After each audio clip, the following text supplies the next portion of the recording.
माँ काली का यह भव्य मंदिर इसीपुर बाराहाट की पावन धरती पर बना हुआ है। बहुत ही सुंदर और भव्य मंदिर है। यहाँ प्रत्येक दिन शिव पुराण महात्म की कथा का पाठ किया जाता है। आज की कथा है पार्वती की तपस्या विषयक दृढ़ता, उनका पहले से भी उग्र तप, उससे त्रिलोकी का संतप्त होना तथा समस्त देवताओं के साथ ब्रह्मा और विष्णु का भगवान शिव के स्थान पर जाना। समस्त देशवासियों को प्रोफेसर डॉक्टर योगेश कौशल की ओर से जय गुरु ओम। ब्रह्मा जी कहते हैं, मुनीश्वर शिव की प्राप्ति के लिए इस प्रकार तपस्या करते हुए पार्वती के बहुत वर्ष बीत गए तो भी भगवान शंकर प्रकट नहीं हुए। तब हिमाचल, मेना, मेरु और मंदराचल आदि ने आकर पार्वती को समझाया और शिव की प्राप्ति को अत्यंत दुष्कर बताकर उनसे यह अनुरोध किया कि तुम तपस्या छोड़कर घर को लौट चलो। तब उन सब की बात सुनकर पार्वती ने कहा, पिताजी, माताजी तथा मेरे सभी बांधव, मैंने पहले जो बात कही थी उसे क्या आप लोगों ने भुला दिया है? अस्तु इस समय भी मेरी जो प्रतिज्ञा है उसे आप लोग सुन ले। जिन्होंने रोज से कामदेव को जलाकर भस्म कर दिया है वे महादेव जी यद्यपि विरक्त हैं तो भी मैं अपनी तपस्या से उन भक्त वत्सल भगवान शंकर को अवश्य संतुष्ट करूंगी। आप सब लोग प्रसन्नतापूर्वक अपने अपने घर को जाएं। महादेव जी संतुष्ट होंगे ही, इसमें अन्यथा विचार की आवश्यकता नहीं है। जिन्होंने कामदेव को जलाया है, जिन्होंने इस पर्वत के वन को भी जलाकर भस्म कर दिया है, उन भगवान शंकर को मैं केवल तपस्या से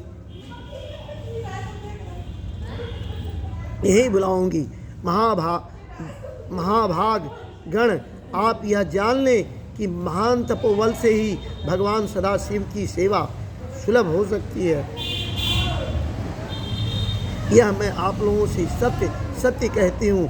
सुमधुर भाषण करने वाली पर्वतराज कुमारी शिवा, माता मेनका भाई मैनाक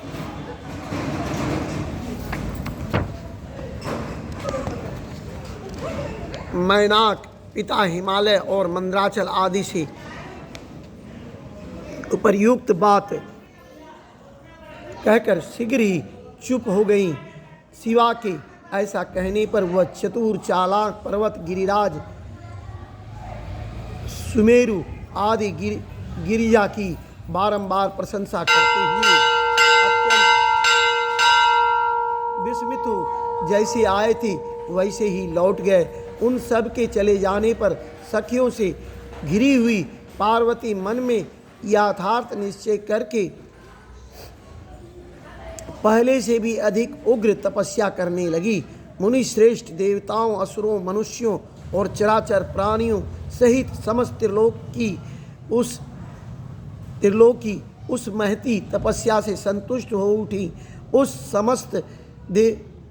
समस्त देवता, असुर, यक्ष, किन्नर, चारण, सिद्ध, साध्य, मुनि, विद्याधर, बड़े बड़े नाग, प्रजापति, वियक तथा अन्य लोग महान से महान कष्ट में पड़ गए, परंतु इसका कोई कारण उनकी समझ में नहीं आया। तब इंद्र आदि सब देवता मिलकर गुरु बृहस्पति से सलाह ले बड़ी विह्वलता के साथ सुमेरु पर्वत पर मुझ विधाता की शरण में आए।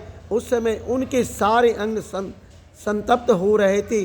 वहाँ आप मुझे प्रणाम कर उन सभी व्याकुल और कांतिहीन देवताओं ने मेरी स्तुति करके एक साथ ही मुझसे पूछा, प्रभु, जगत के संतप्त होने का क्या कारण है? उनका यह प्रश्न सुनकर मन ही मन शिव का स्मरण करके विचारपूर्वक मैंने सब कुछ जान लिया। इस समय विश्व में जो दाह उत्पन्न हो गया है वह गिरिजा की तपस्या का फल है। यह जानकर मैं उन सब के साथ शीघ्र ही क्षीर सागर को गया। वहाँ जाने का उद्देश्य भगवान विष्णु से सब कुछ बताना था। वहाँ पहुंचकर देखा भगवान श्री हरि सुखद आसन पर विराजमान हैं। देवताओं के साथ मैंने हाथ जोड़कर प्रणाम पूर्वक उनकी स्तुति की और कहा, महाविष्णु, तपस्या में लगी हुई पार्वती के परम उग्र तप से संतप्त हो हम सब लोग आपकी शरण में आए हैं। आप हमें बचाइए। हम सब देवताओं की यह बात सुनकर शेष सैया पर बैठे हुए भगवान लक्ष्मीपति हमसे बोले। श्री विष्णु ने कहा, देवताओं, मैंने आज पार्वती जी की तपस्या का सारा कारण जान लिया है, अतः तुम लोग के साथ अब परमेश्वर शिव के समीप चलता हूँ। हम सब लोग मिलकर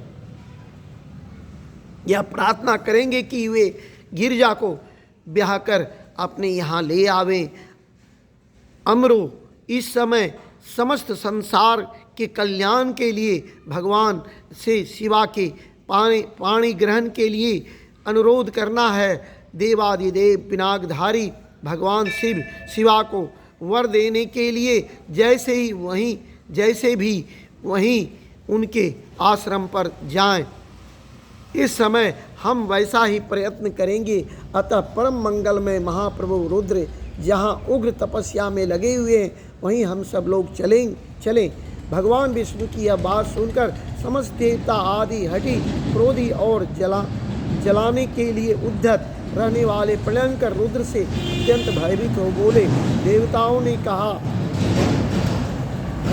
भगवान जो महाभयंकर कालाग्नि के समान दीप्तिमान और भयानक नेत्रों से युक्त है, उन क्रोध भरे महाप्रभु रुद्र के पास हम लोग नहीं जा सकेंगे, क्योंकि जैसे पहले उन्होंने कुपित हो दुर्जय काम को भी जला दिया था, उसी प्रकार वे हमें भी दग्ध कर डालेंगे, इसमें संशय नहीं है। मुने इंद्रादि देवताओं की बात सुनकर लक्ष्मीपति श्री हरि ने उन सबको संतावना देते हुए कहा। श्री हरि बोले, हे देवताओं, तुम सब लोग प्रेम और आदर के साथ मेरी बात सुनो। भगवान शिव देवताओं के स्वामी तथा उनके भय का नाश करने वाले हैं। वे तुम्हें नहीं दग्ध करेंगे। तुम सब लोग बड़े चतुर हो, अतः तुम्हें शंभु को कल्याणकारी मानकर हमारे साथ सबके उत्तम प्रभु उन महादेव जी की शरण में चलना चाहिए। भगवान शिव पुराण पुरुष, सर्वेश्वर, वर्णीय, परात्पर, तपस्वी और परमात्म स्वरूप है, अतः हमें उनकी शरण में अवश्य चलना चाहिए। प्रभावशाली विष्णु के ऐसा कहने पर सब देवता उनके साथ पिनाकपाणी शिव का दर्शन करने के लिए गए। मार्ग में पार्वती का आश्रम पहले पड़ता था, अतः उन गिरिजानंदिनी की तपस्या देखने के लिए विष्णु आदि सब देवता कौतूहलपूर्वक उनके आश्रम पर चले गए। पार्वती के श्रेष्ठ तप को देखकर सब देवता उनके उत्तम तेज से व्याप्त हो गए। उन्होंने तपस्या में लगी हुई उन तेजोमयी जगदम्बा को नमस्कार किया और साक्षात सिद्धि स्वरूपा शिवा देवी के तप को भूरी भूरी प्रशंसा करते हुए वे सब देवता उस स्थान पर चले गए जहाँ भगवान वृषभध्वज गिरजा